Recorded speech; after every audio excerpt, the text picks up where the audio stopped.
It feels like we're living in a world where everybody is rushing to adopt AI. But what if the most future-proof skill has nothing to do with mastering the machines and everything to do with understanding people? We're told that AI is rewriting the rules of work, search, and marketing. But what if the platforms that truly shape a brand's reputation, the messy, the chaotic, the deeply human ones, don't care about your AI generated content, hate it even, or discourage it? I'm talking about platforms like Reddit. For years, brands have seen it as a digital minefield. They either avoid it or they show up with an old school advertising tactic and then get torn apart by the community. They fail because they don't bother to understand the unwritten rules and they forget that behind every anonymous username is a real person. My today's guest not only understands those rules, he was there when they were being written. Brent Csutoras is a Reddit thought leader and marketing strategist who has been on the platform since 2006. He's the founder of OGS Media and a longtime managing partner at Search Engine Journal, also a very close personal friend of mine. He has guided Fortune 100 companies and skeptical CMOs through the most misunderstood corners of the internet for decades. He's a self-described futurist at heart, focused on a simple but powerful idea. Brands need to stop marketing at people and start connecting with the people. In this conversation, Brent explains why the unfiltered, honest discussion on Reddit are the blueprint for the future of brand building in the age of AI. We talk about why community is not a hack, but a long-term strategy, and why the most powerful AI in the world is no match for genuine human trust and never, ever will be. Before we get into the conversation, if you enjoyed this episode or the podcast in general, please consider sharing the episode with a colleague or friend or leaving a quick rating. It is the best way to help others navigate the changes ahead, discover the podcast, and help NoHacks grow. Now let's get ready to look behind the algorithm. Here's my conversation with Brent Csutoras.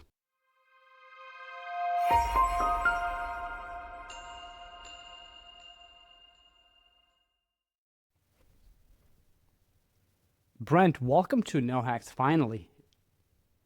Finally, for sure, right? We've been talking about getting together. I don't know that a lot of people know, but me and you talk like every other week for like years now, More than a and it's always decade, more than been, a decade, I would say, yeah. yeah, yeah. We've known each other. We were just talking about it earlier for 16 years, 16 and a half years now.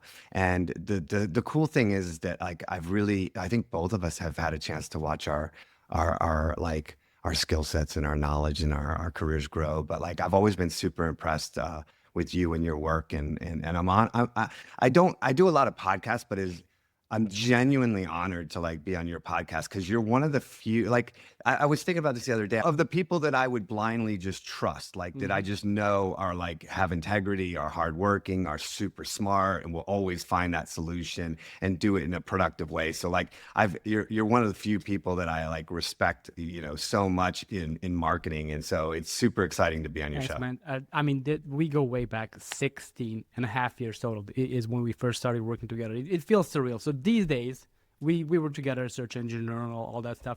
These days, Yeah. you own OGS Media. It is a Reddit marketing firm, right? That is the core business.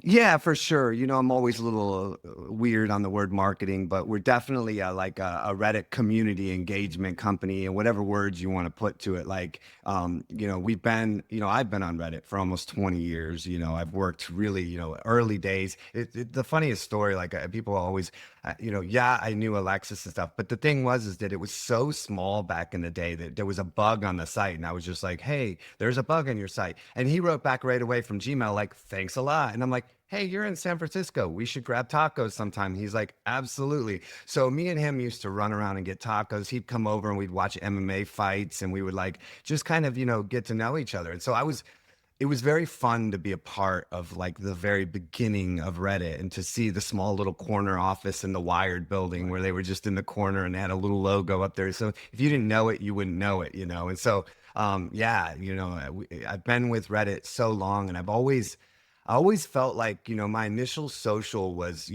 actually Yahoo Answers Japan, right? And that was way before like social launched here in the US. And it was interesting because it was such an addictive thing. I knew a friend who was just so addicted to it. They always had to have the best answer. And I thought to myself, that's really incredible how you can draw people in with, accolades and the gamification, some of the elements. And then once I moved, once I was back in, and that was when I lived in Tokyo. Once I was back in the States, I ended up in San Francisco, ended up meeting these, guys who were doing the early social. I ended up, meeting Matt Cutts at Google. And so I had these like kind of early phase friendships with people that really gave me insight into like this kind of transition, this kind of change into digital. And I always thought to myself, like, this is really powerful. And then I just watched everybody kind of ignore the power of it. And I always felt like, with Reddit, you're really looking at the world online, right? Yeah. Like everybody's like, oh, what's it like? Well, I mean, if you want to see the world online, Reddit's it, right? It's like every demographic you can think of, every topic you can think of, wants to have like all these little nuanced rules, wants to have, a community. As much as they have rules for people they know, and they have rules for people they don't know, and it's just like life, right? And so, you see like early days I worked with Ben Huh and them at I Can Has Cheeseburger Yeah. when they created the first memes. So we would put memes all across, Reddit and dig. And one of the funnier stories as well is whenever Reddit wanted to promote something, and I would be the one who would submit it to Oh, dig. okay. So we would submit Reddit content all the time to dig and get it to the front page of dig. And we would kind of screw around with that. So yeah, I definitely love Reddit, not just because it's a cool thing to do right now. I've been on Reddit for, since the beginning, and I think it really is key to kind of seeing the storytelling of the internet. We'll get to Reddit in a lot more detail, but Reddit is really, it mirrors society in a way that no other web property does, in my opinion, because there are no external filters. There's no big company, there's no government that controls. It is what it is. It is what the people want it to be, the people who are there. Also, 20 years on Reddit. I thought my 15-year-old account was old.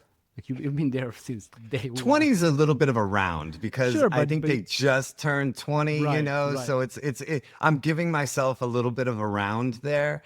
But I mean, and I used to tell people all the time, the best thing for Reddit ever was when Alexis and Steve decided they were going to leave the company, and it just kind of stayed in stagnant, right? Right. Because by being kind of, not chasing the, you saw what Dig did when they were like, the investors were like, well, look at the valuation Facebook's getting. Now we have to do shares and we have to do all this extra stuff, which really just kind of destroyed the community and destroyed the site. But like Reddit didn't have to chase.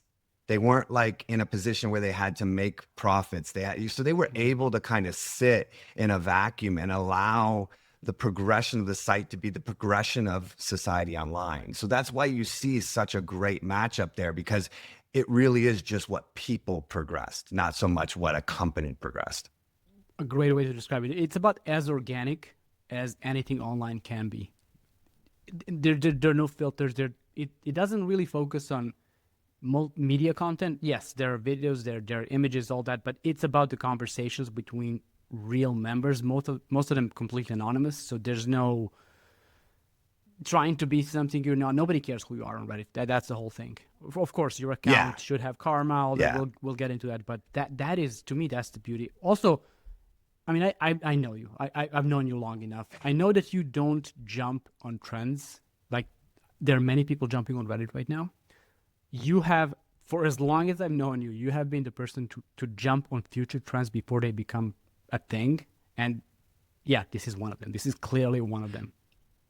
Yeah, I appreciate that. I think that for me, I always kind of describe them like the marketer, and it's because like what excites me is, the influence of storytelling and how like I always look at like Coca-Cola and some of these places where if you really look at like subliminal advertisements and you look at planting triggers and you look at things like Contagious by Jonah Berger, if you look at the book, Stumbling on Happiness, and you understand how the brain works, where do triggers come into play, and how does a connection to a memory influence how you are making decisions for the rest of your life, right? And so there's, everything we do, even like some of the negative stuff, like why you go and you talk about internal family systems and counseling is because your 13-year-old self is defending your 40-year-old self because you never evolve, right? Like the triggers in our lives just never really evolve. And some of those are good, right? That's why we always have that,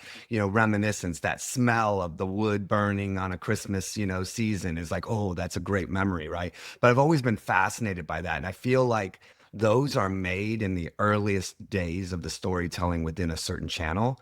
And by being present when things are kind of cutting their teeth, when they're becoming the next thing, is when you get that influence. And so I think that, Ve- I love that. And Very well that part said. of it's exciting. Very well said. So let's get to Reddit and the Reddit mindset. And for people who are not on Reddit, let's try to describe what Reddit is and how they should approach it. Like you said, you've been there for, let's say, 2 decades. Maybe we're rounding up by a month or two, but 2 decades. That would Sure. crazy. Absolutely Right. amazing. Absolutely amazing. For a brand, for a big brand or mid-sized brand that is still hesitant about engaging with Reddit, what is the fundamental misunderstanding for those who are not engaging, who think they should, or maybe Yeah. people tell them they should, but they decide not to? What do you think is the Well, there's a fundamental? couple ways.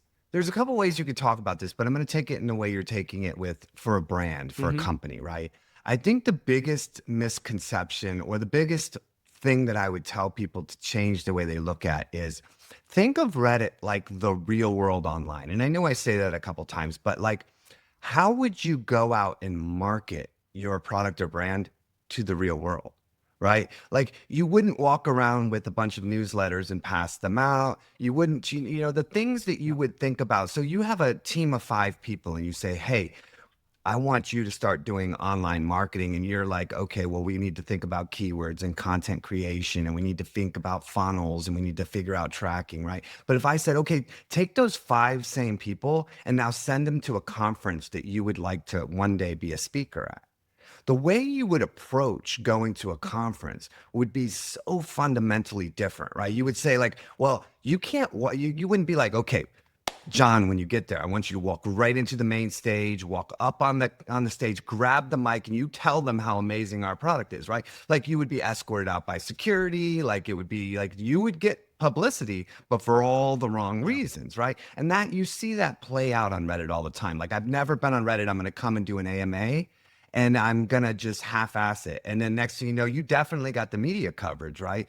But it was everybody talking about how horrible that experience was and how, bad it was. So I think the one thing is really look at Reddit in a way of like networking, right? You're going there to connect with people. Think about it from that standpoint, and your success does a lot better. The other thing to really understand is that um, there is no one Reddit. Mm. Everybody's always like, okay, so we want to go and we want to be a part of our user's journey, or we want to do all of these things because we want to rank on search, because of that deal that Google has and how quickly Reddit can rank. Or we want to be in LLMs because they're using a lot of that content.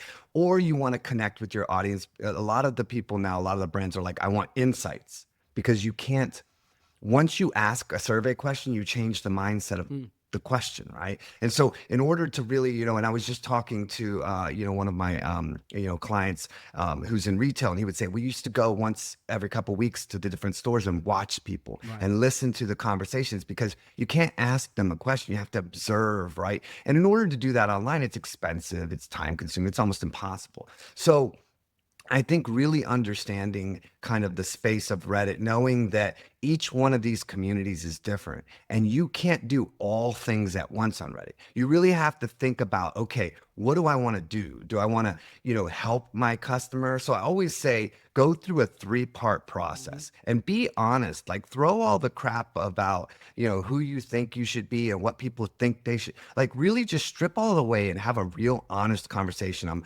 channeling Brene Brown now, right? Like get in a room and rumble a little bit and say, what do people expect from us? Like, what is it that they honestly, like, if you're going through Reddit and you see, oh, this brand's here, what do I expect that brand to be doing? Where do I expect them to be? How do I expect them to be engaging? And then as a brand, think, hey, I've got these customers. What do we really genuinely have of value to give that customer? What do we have to give that audience, right?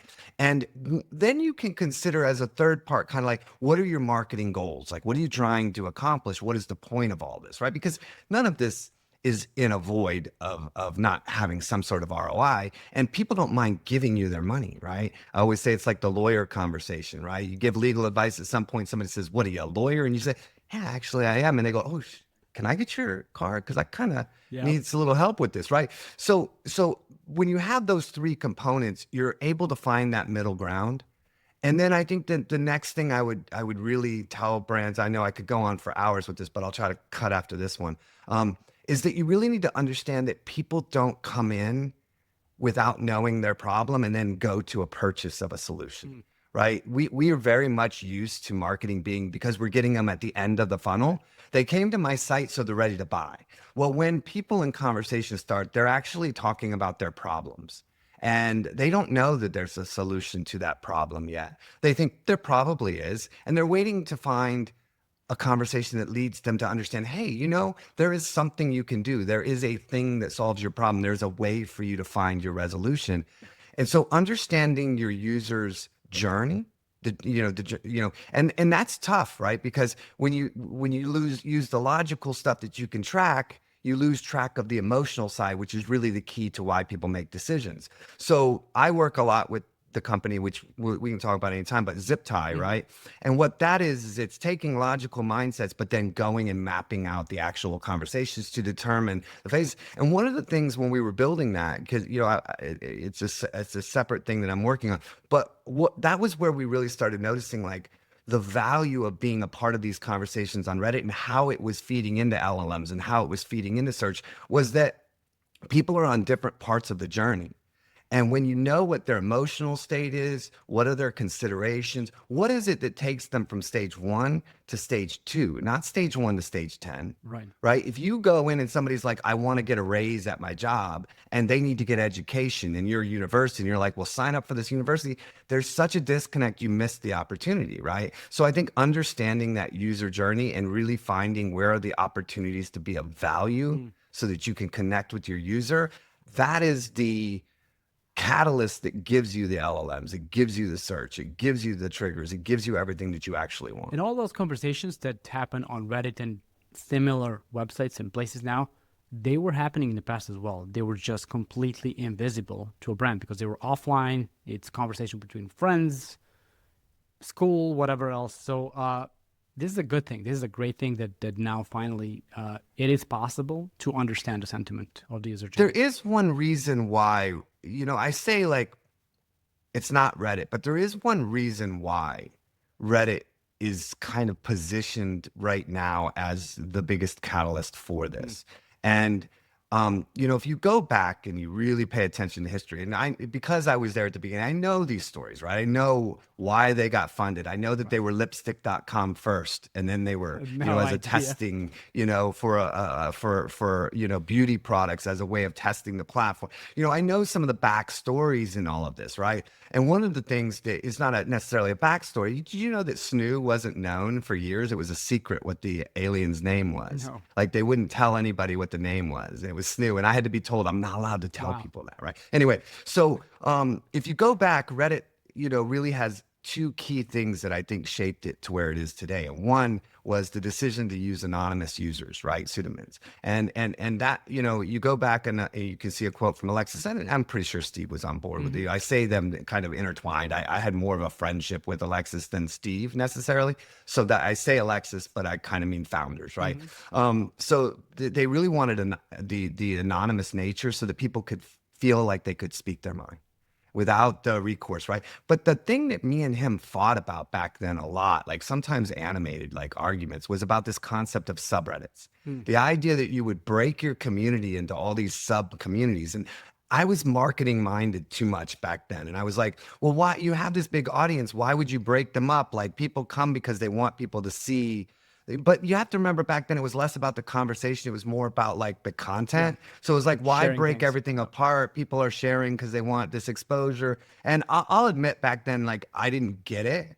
But like if you think about the ability for subreddits to segment people, to give them a place to go when they have a passion, that has built up this group of experts and what we call fan experts, Mm. right? The people that actually probably know the product better than the people who make it, are the people that know every use case of it. And so that created a place with volume of people that led to a depth of conversation that allowed the problem to satisfy the actual decision-making elements that are needed by a human, right? The validation, the nuances, the finding the real problem, the depth of the conversation to do that, the sharing of responsibility with others, and then at the end, coming to a decision you feel like you made on your own. These are instrumental in decision making, and yet none of that occurs in traditional marketing channels. And so, in order to have that, you need to have the silo with the anonymous nature of it, with the depth of conversation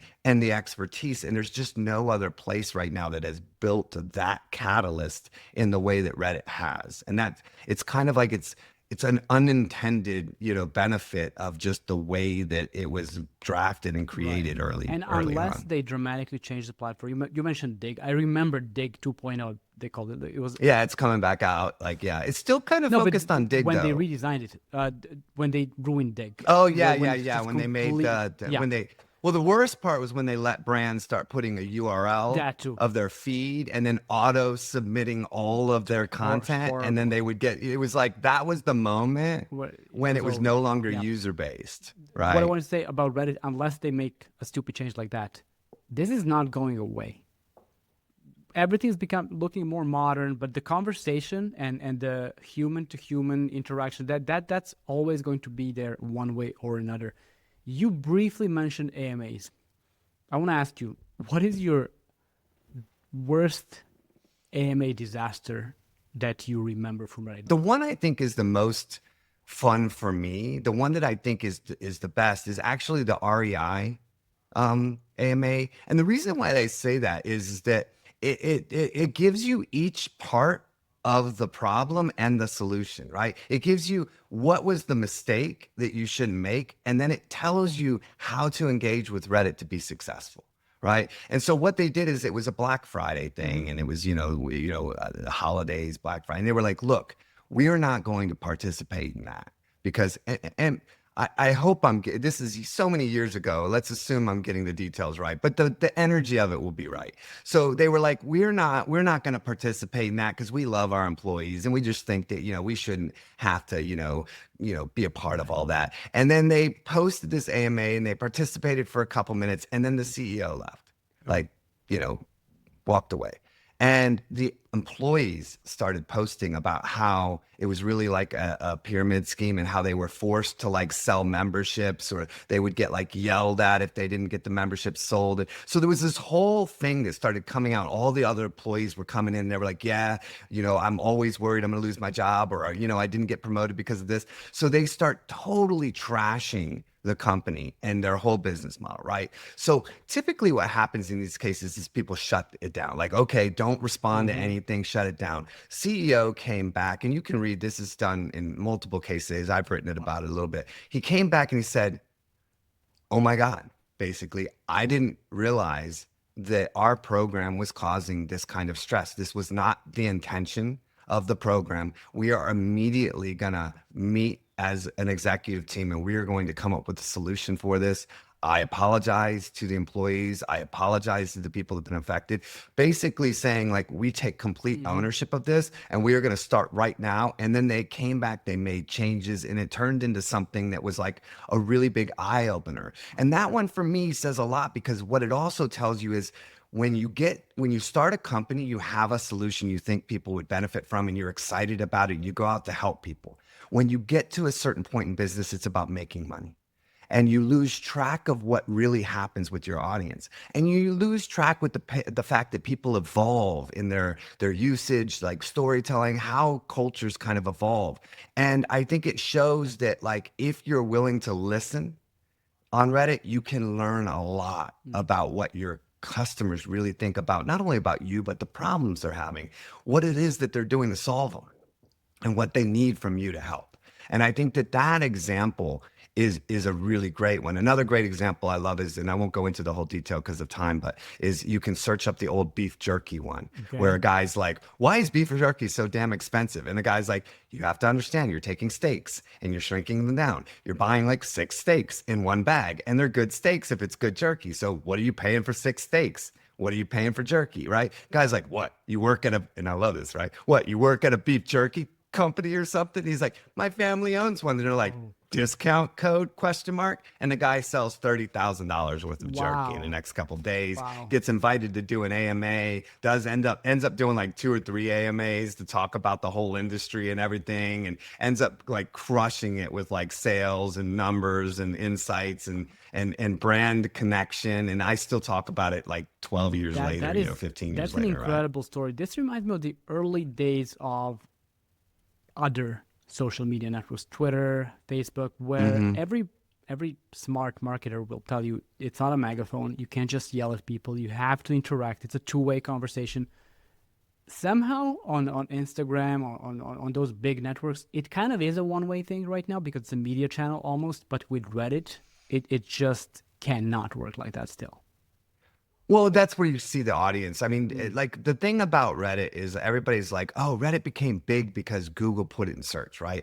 Like I've been paying attention and talking about the growth and the numbers of Reddit since it started. I remember when they hit 1 million users, right? Like, there has always been a consistent, I would say there's like a 6 month period where there was a little bit of a plateau. But other than that, there was always a very, very solid growth. And I used to show the charts. Look at the growth, like look at the trajectory, look at the demographics. Like these are college educated, well, Yeah. employed. These are people, it was probably like 45% female, 55% male, but it was pretty close to, an equal audience. It was like, there is a really good opportunity here. And this is a really good site and it's growing and it's evolving. And I think that what you see is it's not so much that Reddit made some deal or they did something that projected them. It's not like TikTok where they spent like $500 million to try to get on top of every single advertising network and to be the number one downloaded app, right? They actually didn't do anything for the success other than create a good platform. The users, the need of the people, the user journey used to be, I need a product, I go to Google and I search it. And then it evolved into a little bit of social, and then it evolved into the user journey is really long now, and they only really are going to that final bit at the end of the. So now you're carroting, hey, I got a better deal for you for something, or you should care about this. But like users are what created the success of Reddit. The need to have real people talking about something in depth so you can feel like they're touching on the things you care about. Like, hey, I got really wide feet, and this is wide shoes for people with wide feet, but my feet are really wide. Do these fit for wide? And they're like, no, totally, bro. I got the widest feet ever and they And totally it fit works. good. Yeah. Okay, good, Yeah. good, good. I just needed that. So now I can go buy it. And you know what? If I get that pair of shoes and it's not wide enough, at least I know I'm not totally responsible. I did ask somebody, I did talk to somebody with wide feet. I felt confident. So it shares responsibility, right? And I think that is what is really driving this shift. And that's, that conversation is so valuable. That's why everybody's paying attention to Reddit because they're like, I want to be a part of that. I want that. That is what's leading people to make decisions. Like I said, I've been on Reddit. My account is 15 years old. I'm not very active there, but I've been daily visiting Serbian subreddit because we have a revolution going for like 10 plus months already, slowly burning, Hmm. about to escalate. I don't know what's going to happen, but my primary source of information about what's happening in Serbia, where people are protesting and students are locking down the country and all that, has been Reddit, like Serbian subreddit. And you get the news there. You get an Instagram clip that someone shares, and then you get 50 people chiming in. No, this is bullshit. There's this other source. If you want to dig deep and get the correct, proper source of truth, you can do that on Reddit. You really can do that, and it's very difficult for a brand or anybody else to fake and lie about because they'll rip them apart in the comments. Yeah, they're the audience that it attracts, Mm, right? The non-flashy, yeah. non-30-second Oh yeah. video, Oh yeah. that audience went and there's certain industries where that's really important, right? Like, I mean, if you're looking and it's just fashion and you need quick and stuff, then TikTok is great, right? Instagram is great for you. You can see great success there. And you can find that on Reddit. But the core of early Reddit, the core of what makes Reddit is an audience that wants to discuss and they're not afraid to dig deep. So when you can't put your name on something, When you can't, but you want to have a place, then you have to earn respect, right? You have to earn your community's respect. And by doing that, you have to be accurate. You have to not be lazy. You have to take the time to really engage. And so Reddit values a depth, it values expertise. It values you taking the time to really think through your response, right? And now it's the world. Can you find a subreddit? There's subreddit right now, cat dot, cat dot. All you're allowed to do is comment cat. You're not allowed to say another word other than cat. And if you do, it automatically gets removed. The titles of the posts are cat, the comments are cat. So you just see cat, cat, cat, cat, cat, cat, cat, cat, cat, cat, cat, cat, cat, cat, cat. Like, look, and that's a big subreddit, right? Yeah. It's a very active subreddit. People love that. So, is there a place on Reddit for silliness? Totally. Yeah. Absolutely. But that's the thing is that Reddit is not, it's like WordPress. Not every WordPress site is connected. Just because you're on the platform doesn't mean that you're all equally the same, right? Every subreddit has its own rules, its own culture, its own tone of voice. And like humans, they have their own unwritten rules, which you have to figure out because you're like, look, I just followed the rules. I didn't break this rule. I didn't break this rule. And you're like, but I just got banned. And that's not like a, oh, sorry, like a, no, we don't want you here. Yeah. Go jump in a ditch, go Do away, don't something ever come else. back Yeah. again. And you're like, what's the deal? I didn't break the rules. Yes, but you broke the unwritten rules because we don't really always publish our rules, right? We have the rules that are out there to keep the really big problems down, but then we have our, nuances that we But tend to that's the thing. enact You too. need to be there to know the unwritten rules, and if you don't know them, you don't belong. It's absolutely also when you have a social network, which Reddit, it's a social network. It's a non-social social network because of the anonymous thing. But when you have a network where it's not about who you are, it's about what you have to say. That's where you get the value. That's where you get the real Yep. information coming straight out of people. And the thing is, we can talk about, look, how wild is Reddit? How interesting it is? What are the nuances? But the reality is, you can have a lot of success with Reddit. Like, I mean, crazy levels of success right now. And we have been working with a lot of, really big brands that you would have come to me 2, 3 years ago and I would have said, that's a really tough call. And I've done TikTok account when it was like crazy negative. I've done some campaigns in the past. I built all the purple stuff for the purple mattress. And we had to kind of wade through some stuff to get to the other side. But like, we'll work with companies like, we're working with Assurion right now. And their whole thing was like, they had ex-employees that had taken over their like, brand and they had like brand names and the subreddit. And it was all like, it was really, really bad. And, the entire front page of Google, everything was just, it wasn't helpful. It was misinformation. It was confusing. And it was just causing a lot of problems. It wasn't even about like they're saying something mean about us. It's inaccurate and it's causing people like a frustration.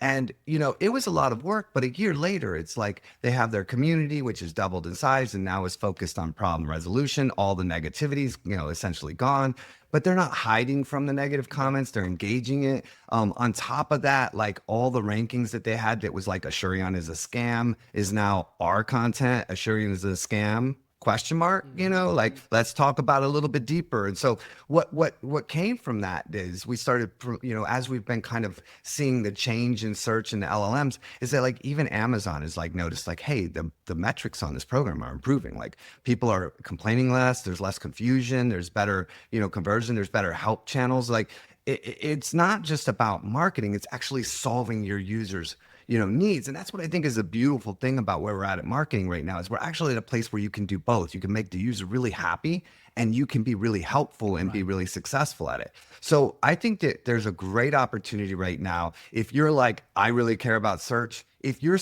everything about like the current, like when we talk about AI search, right? And we talk about SEO, I would phrase Just it to like jump in, this. we'll get to that in a lot more detail after Okay, after then the I'll, rapid I'll fire. So say, maybe let's stop there and let's do the yeah, rapid yeah, yeah. fire Sorry. round, and then I don't after. let you keep to any No, itinerary, do you? Like no, if no, you no, have no. some plan for me, I'm gonna scoot that out I'm for very sure. careful about the outline. So Okay. let's get the rapid fire, and then we talk about how Reddit is influencing the future of AI search or just Yeah, search being absolutely. discovered, and what the future-proof marketing professional really means today, with all of these changes in mind. Rapid fire. If Reddit was a country, what would be the political system in that country?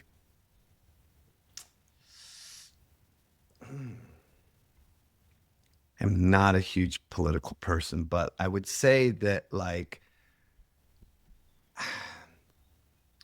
Just say I mean, communism. no, I mean, because they really are hands off. Right. Like Reddit as a company is like, Fair. That's if you true. don't like what's happening to you in a community, go make your own, right? It's for you and the moderators to figure out. Like they don't get involved unless you're breaking the law, right? Like if you're posting pictures that are inappropriate, if you're selling things that you're not allowed to sell, if you're doing black market Mm, type stuff, and you're doing things that are considered illegal, or you're trying to hack their site, or you're trying to game their site, then Reddit as a company will ban you. sure. If they're not, they will not get involved. Like they don't get involved in the individual communities. So the individual communities end up being, individually run. Now, those communities have a different structure in each one of the communities. So that's why I'm like, it's really hard to answer Did this you go to because Copenhagen ever? Did you visit Copenhagen? There's a I think I did when Yeah, didn't I I go think so when too. There's a part of town called Christiania, I think, where it's just a state in Denmark, like a quasi state. I yeah. don't know what it is, where they have their own rules. Anyone can do whatever they want, just not harming anybody Didn't else. we go to the Viking restaurant in That was that Stockholm. That place? was Stockholm. That was Yeah, Stockholm. that was Okay. Stockholm. That was a crazy turnip pie that I don't understand why people ever ate turnip. I never tried turnip after. I never will in my life. But that dinner was with the waitress and waiters walking on the With them throwing tables, and stuff like, and it singing, was jumping up. when they Yeah, it was announced you wild. when you walk in. That was amazing. That was so good. Yeah. Second question: Anyway, what is a digital marketing practice from just 5 years ago that is just straight up dangerous today? on Reddit or in In general? general. I mean, there's a couple of them: cloaking, Mm-hmm. hacking for links, injections. A lot of the bad stuff, right?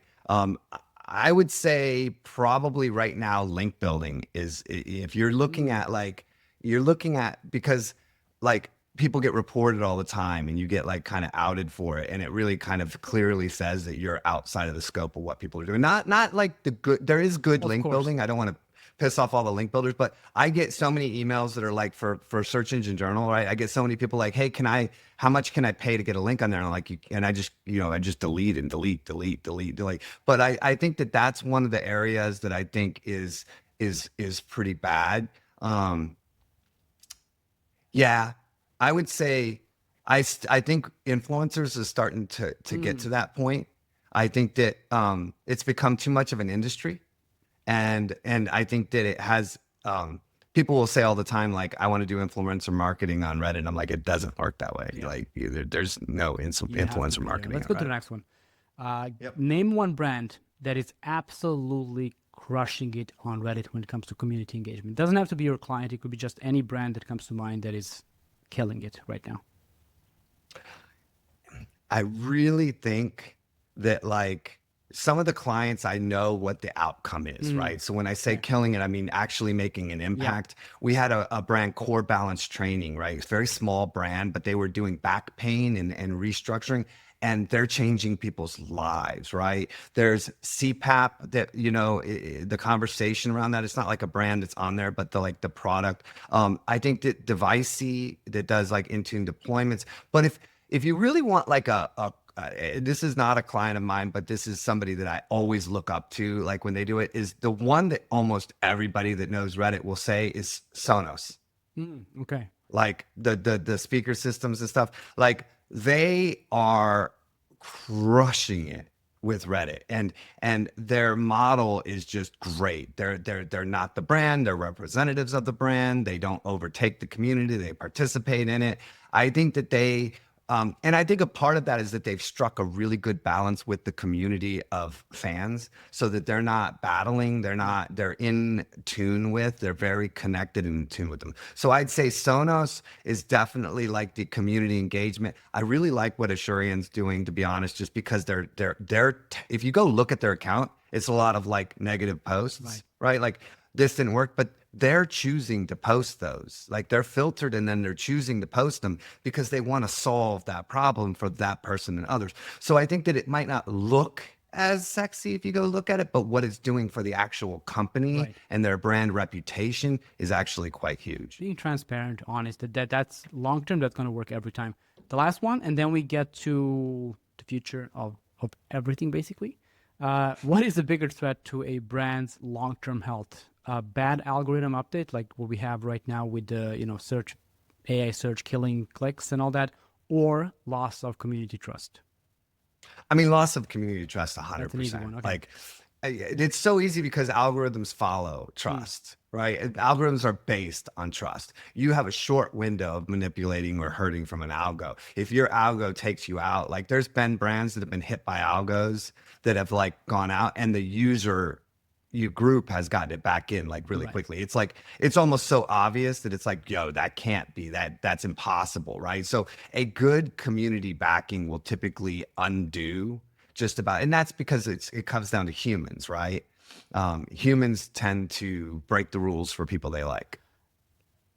Let's get to the future of, I wouldn't say AI search. I just don't like that term AI search. I don't like the new SEO replacement acronyms that much because That's because search has this complete tie to yeah, SEO and Google instead of being the way that a customer or a user finds, searches for the resolution to whatever problem or need that they have when they go online. We search that's my take. all the It's time, still search engine right? optimization. It's still search. Let's just try to see it that way. Search is not just a Google search box, and that's Correct. exactly what I mean. Now, you obviously have been with Search Engine Journal for a very long time, and now you work with ZipTie. So for someone who's a digital professional who maybe has built their career on traditional SEO metrics or knows about the traditional SEO, now with these changes, what are the mindset shifts required to not get lost? I'm not gonna say succeed, Yeah. but to not get Yeah. lost in this new reality of search. So I would say that like the first part, like there's two parts, and I'm gonna say them so that I don't Mm-hmm. lose them in case I forget, because I tend to my divergent mind will go crazy. So I think there is understanding the difference between keywords and problem Right. resolution. But I think the first thing that you really have to understand is that we in marketing have been told a couple things, right? If you're a scholar, or not a scholar, but if you've been in this industry for a while, you'll understand that like everybody has said quality content, being good for your user, being helpful to your user is the metric that you should shoot for in order to have success online. And then there's a whole bunch of people that say, yeah, that's bullshit because I cannot do any of that and still have success. There has been a way to subvert the idea of what everybody wanted the online experience to be and still be Mm. successful to such an extent that it made in some cases not cheating or bypassing or kind of hacking through it a bad business decision. And I think that what we've seen is about 20 years of marketing, and every time when somebody says, well, AI is going to destroy search. Well, it doesn't. And AI is going to, this is going to change search, and search isn't going to exist, and it's going to change, and mobile is going to change everything, and voice search is going to be the end of search. And it hasn't happened, right? It's kind of like me in Florida. Like this hurricane's going to be the one. Nobody evacuates because, and then every 10 years, it is the one, right? Yeah. So, what I would say is we're at the end of a 20-year period and the start of a next period, not the 21st year of Mm-hmm. another thing that applies.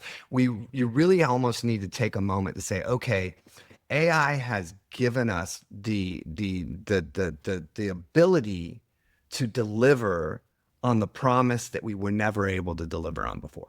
And what we need to think about now is understanding that you're almost starting new, and it's the reconnection of traditional marketing and psychology and understanding how people are and understanding where the storytelling is, understanding what society's doing, and then taking everything you've learned from, digital marketing and saying, how can I connect those two to have meaning, Mm-hmm. right? And I think that like just coming to terms with we're not on year 21, we're on year one.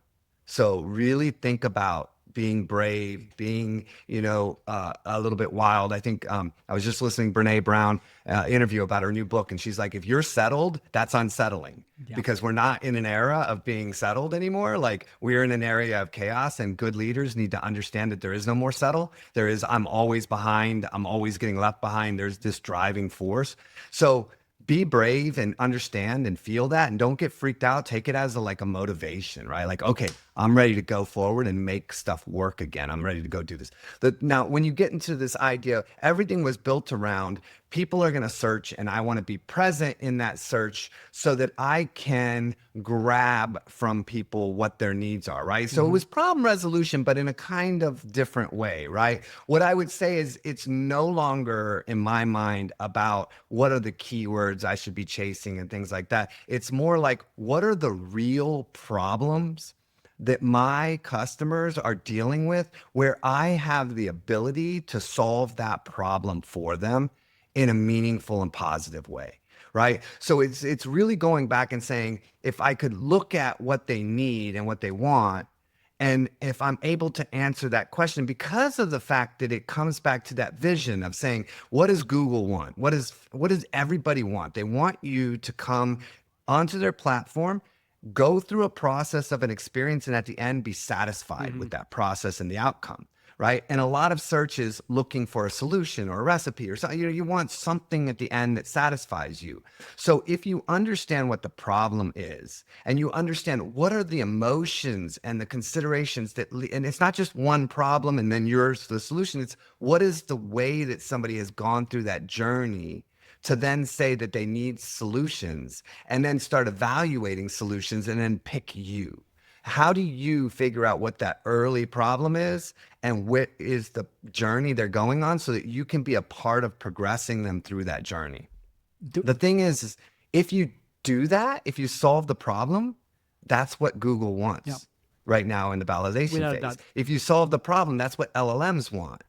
So they'll pull you not because of how you've strategically built authority or anything like that. They'll pull you if they can tell that you're giving them a part in the ability to tell the story that allows a user to feel like they And come all to a that is decision. because that's what the users want. What That's Google what the wants, users want. well, the way I see this, if you could just look at the last, let's say 20 years, because you said 20 years, this is year one. The last 20 years of last click attribution, last click marketing, like the keywords thing, if we had the ability to track intent and user problems, and then from that we had to go back to the keywords, people would say, this is so stupid. I don't want to do this. So this is just a And people don't know natural, what their problem is. I think that's exactly. the other thing that people just don't get is that if you look at the studies, people don't know what their problem is. I need marketing strategies. I need new marketing strategies. Okay, well, what things have you been trying? Well, I've been trying this and this, and have they been working? No, well, they did it. Well, what was the problem? Well, we tested this, but why is it just small? Well, I couldn't get budget approval. Oh, budget is a problem, right? And Yeah. if you could get the budget, well, then I couldn't get buy-in because they didn't believe in it because I could. So you have a budget buy-in problem. Like you can make all the new tactics you want, but you're not getting budget and buy-in from your team. So it takes going through that conversation for people to understand. And it takes going through that conversation for somebody that wants to provide help to understand how they can be helpful. Right. And this goes back to a book I read, The Advice Trap, which is a great book, talks all about the psychology behind this. But like we have an answer within seconds that we think is going to work for somebody, but we have a different life. We do different things. Our setup is different. We don't know what they've tried, what has worked, what hasn't worked. So being curious and getting into it is a part of uncovering that problem, right? So when we say, hey, it's about tracking your problem, although I got all the data from my website. I can show you the click maps. I can show you, well, that's great. But like, you're already into a different mindset, Yeah. right? Like you're already tracking something that is not what people are actually making decisions on. Now there's a middle ground to that. Some of it probably is, but in a generalized speaking, what they do, and we always love that. We're like, why does everybody say if I was going to come to an intersection, I would take a right? 100% of people say I'd take a right, but then like 80% of them turn left. Why? Like, what's the disconnect, right? And you see Right. it over and over and over and over and over, and it consistently is there, right? So I think that in that sense, I think that yes, we're chasing after problems, but we need to find a way to get to those problems without going through the channels that are siloing the conversation or changing the conversation in a way that we don't quite see what the real problem is. And the And we reason, see that when we do the stuff with the zip tie stuff is because we'll take it and we'll say, oh, you think it's because of these things and these make logical sense. This is what you, because you put yourself in a logical mind. You're just like, hey, you want to buy an electric car, right? So when you're buying an electric car, you want to know what's the battery length on this EV, right? You want to know what's the, what's the type of charger, right? Well, when you get into the conversations, people say like, well, if you live in a place that's hot, there's no sunroof on a Tesla. So it heats the car up, which causes your battery to run down because you're running the eco to keep it from getting so hot. And so it's not a great experience, right? And so forth.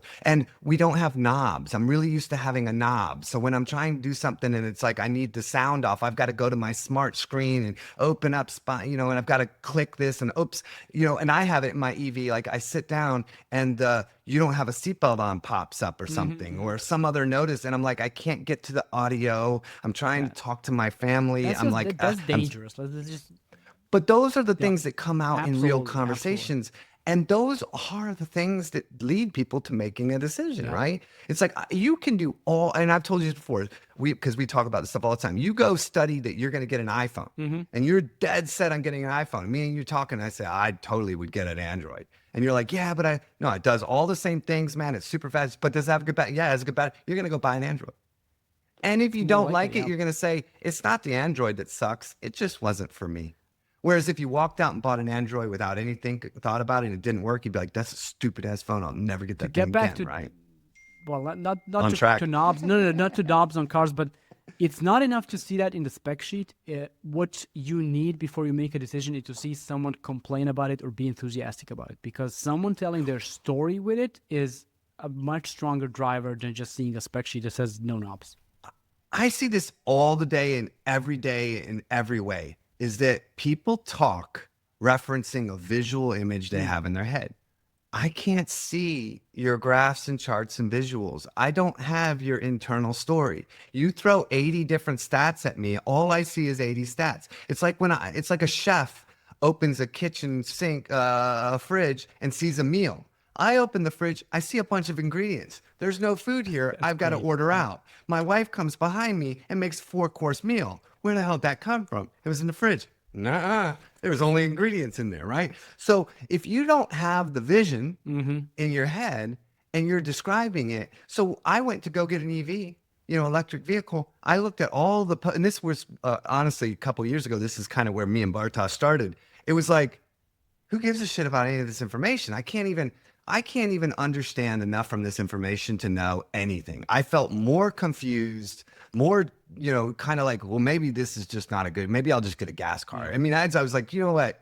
I'll just do this in another couple of years. Like there's nobody who gives you, it's like the insurance thing. Like what insurance should you get? I don't know. It's like there's 100 different parameters and nobody has the right answer. And each one seems like you're screwed in one way or another. So it's like, you don't have the information you actually need. And then so I end up going to Reddit and I end up reading through there and I end up hearing people say, okay, well, here's the breakdown. When you have this car, here's the pros, but and you're like, okay, this is normal conversation.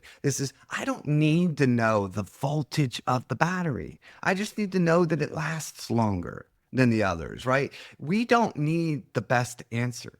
A lot of times people think, oh, you have to have all the information. No, no, no. Look at our world. People make decisions every day on stuff that they heard from their neighbor, Yeah. right? And they will go in the street and fight over that misinformation like passionately. People don't need the right answer. They need what resonates with them, Let me tell you, right? I have And not bought so, a pair of running shoes for more than 5 years without reading Reddit reviews and trusting Reddit reviews. It has not happened, and I buy them and frequently.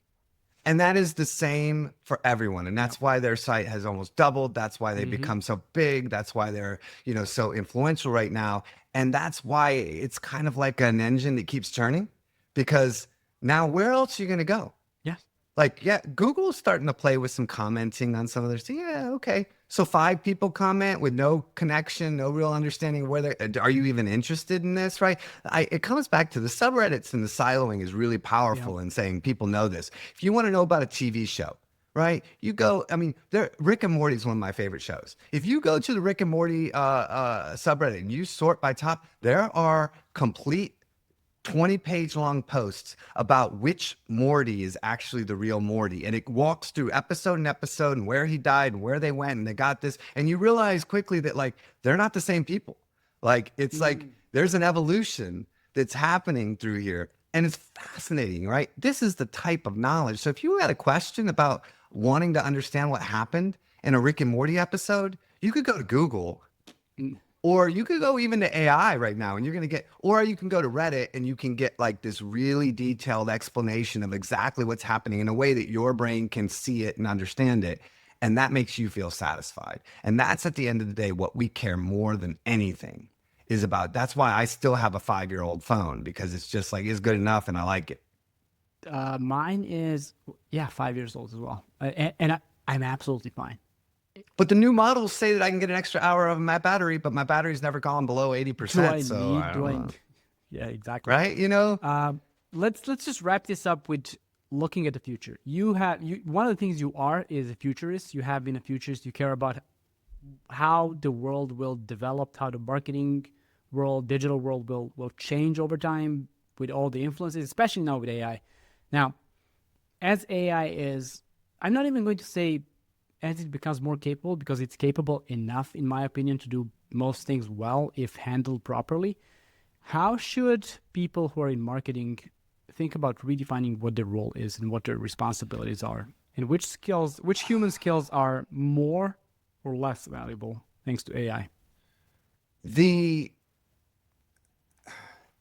So it's more about understanding the connectivity between things and how people want to be interacted with and what avenues they're using than it is to get into individual elements. I'll give you a great example. AI came out and me and you talked about this. Prompt engineering was the next big thing, right? Everybody's out there with those super crazy advanced prompts and everybody's creating prompts and we're selling prompts because you know what?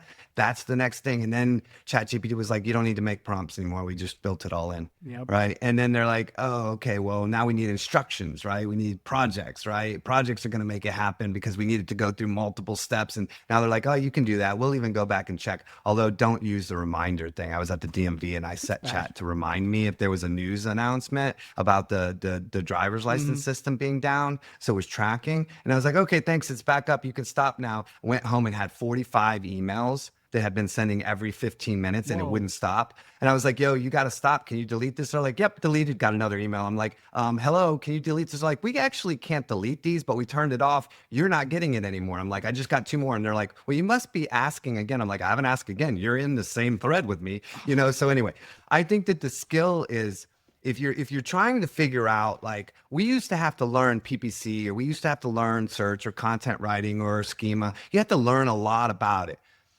AI is going to allow us to shortcut a lot of that. Imagine whatever position you're in, what would you be doing if you were one position higher?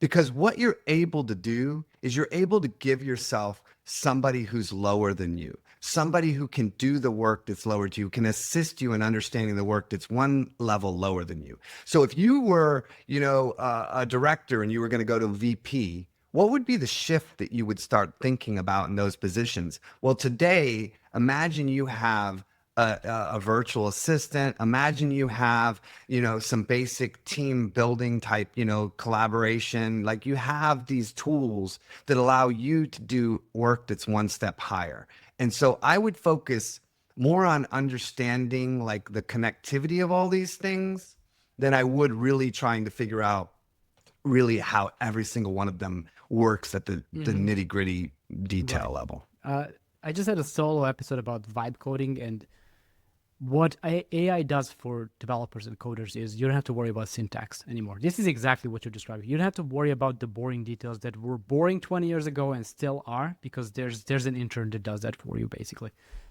Another thing is, it's the calculator scenario. Who's sitting down writing out equations and stuff like that? You wouldn't even think about it today. Another thing is, it needs to be in the vertical you're in. You cannot just pretend. Like, I'm not going to use AI to become the best guitar player in the world, which is something I've never done in the past. But if you are let's say a marketer or web developer, You can become next level of that thanks to AI easily, easily. There's two ways you can look at that question. What's going to be the best for you Mm. for being successful in marketing, and what's going to be the best for you for success for yourself? Right Right. now, if I was going to tell you the one thing that I would do, and I am working on right now, is that like I'm downloading every email I've ever Yep. done.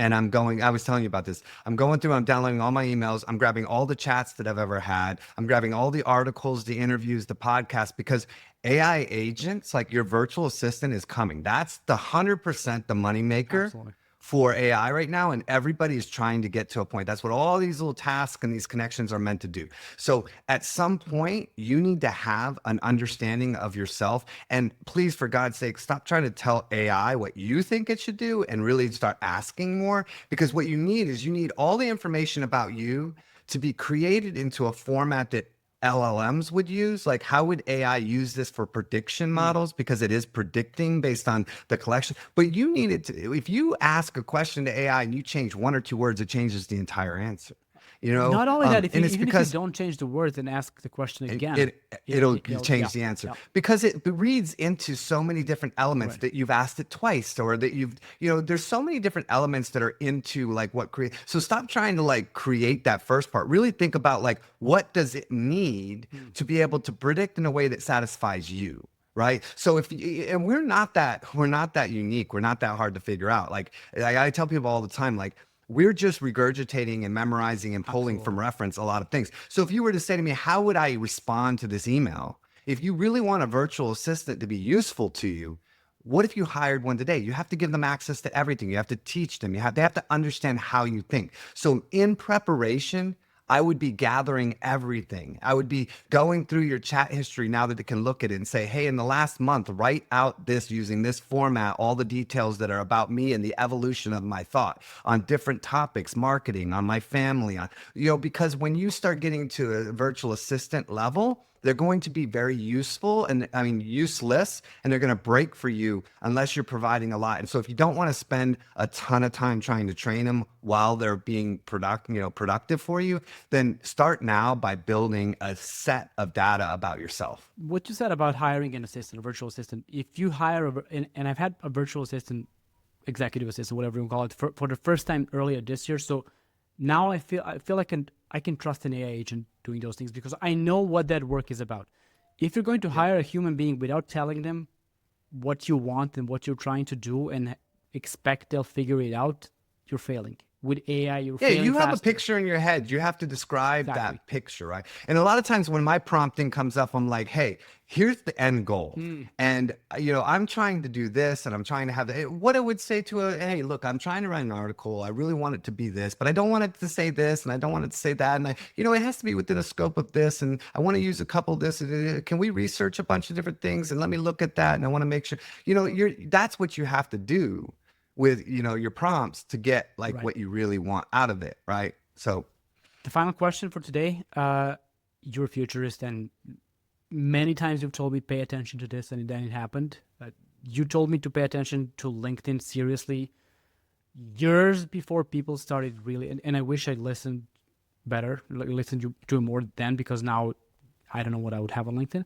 But what is, with all the AI development, with everything happening in digital world, what is the one thing you see happening in 3 to 5 years that most people do not expect right now? wow, there's an easy reason why I can see those other things happening. um I think that the resistance people have to the idea that AI is going to solve problems is is um is miscalculated. I think you're giving way too much credit for people feeling like they need to believe in Mm. something. And I will tell you that if you put virtual reality headsets on within 3 minutes, you're in the environment. You don't, I mean, it's believable. I would say that like, um, there is going to be a shift into personalized discussions. And I think really paying attention to how people are changing their use, because the thing is, I know this isn't like a go do this product, but I would say we're at a point where we're introducing smartphones to people. We're introducing AI to technology, which means that everything that we've kind of come to understand in our standards are going to get rewritten. A new generation coming in looks at this stuff completely different. So I would say right now, I'm in a phase of really trying to pay attention to the social patterns. Like, how are people using things? I'm really monitoring, like, what is this technology changing in the way people do things? Because we're not in a phase where the next thing is obvious. We're in a phase where we're looking for the next thing. AI is going to be a catalyst for it, but we Right. really need to be hyper tuned into how is it impacting people? I would be paying attention to the laws. I would be paying attention to the restrictions. I would be paying attention to what are the features that AI is releasing. And I would watch how people are using that technology and how is it changing their everyday life. Because my kids use ChatGPT instead of search. Hmm. So, if you're getting it, but there's misinformation, like what information are they getting? What are the contextual things? So I would say that there is a learning that we're going through and there's an evolution and the next thing is going to present itself within that scope of focus. And I think paying attention in that area is what I'm doing. So I am in a place where I'm looking for that right now. I see signs that it's about conversation. Hmm. It's about making somebody feel like they're having a personal conversation.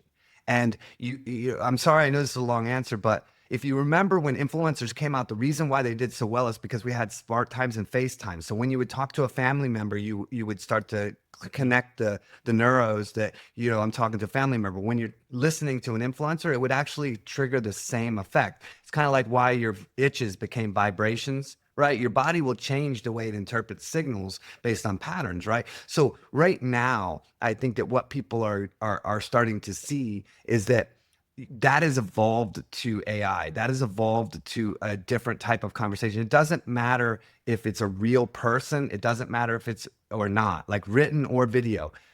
The signs are there that make people believe in you. So I think that being able to become, and that's kind of why I really like what we're doing with Reddit, to really understand how to interact with people like a real person. AI is going to allow you to do that on scale, but they can't create that for you. You Right. need to figure that problem resolution out and then let AI kind of do it on scale. But you have to be the one to figure out the connection and to know where that connection's happening. That was insightful. This was such a great conversation. I'm so thankful and so glad we finally did this. Before I shut the episode down, what's the best way for people to connect with you? And if someone's interested in working with you, what is the best way? So honestly, like it took me like 6 months to put up a site because I'm not big on like going and selling, right? It's never been my thing, right? It's like people know me, they know how to find me. If you don't, then whatever, find somebody who does. But I actually have a site up at ogsmedia.com. It's not a big site, it's just a contact form, but on LinkedIn as well, everything, all my social is just Brent Csutoras, Mhm. but the only one I check is LinkedIn. So if you message me on LinkedIn, I will actually see it. So I would say LinkedIn or the website, and just, contact me through there. But that would be the two channels I would use. Brian, thank you so much. And to everyone Thank listening, you. I always feel like at the end of my conversations, they were just rambling. So hopefully there far, was something of value in the far rambling, but from it, my friend. And to everyone listening, thank you as well. And I'll talk to you next week. thank you. Cheers.